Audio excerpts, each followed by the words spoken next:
Құрметті мектеп табалдырығын алғаш аттағалы отырған оқушылардың ата-аналары, Ақтау қаласындағы номері 23-ші жалпы білім беретін мектеп коммуналдық мемлекеттік мекемесі 2022-2023 оқу жылына бірінші сыныпқа қабылдау науқаны ағымдағы жылдың 1 сәуірінен бастап 1 тамызына дейін жалғасатынын қаперіңізге береді.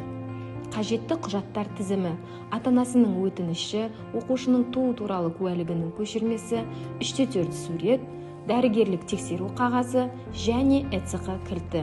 Өтінішті егов.kz порталы арқылы онлайн түрде беріп, жоғарыда көрсетілген құжаттарды мектептің қабылдау бөліміне тапсыру қажет. Байланыс номері 40 05 56. Келіңіздер, біз сіздерді күтеміз.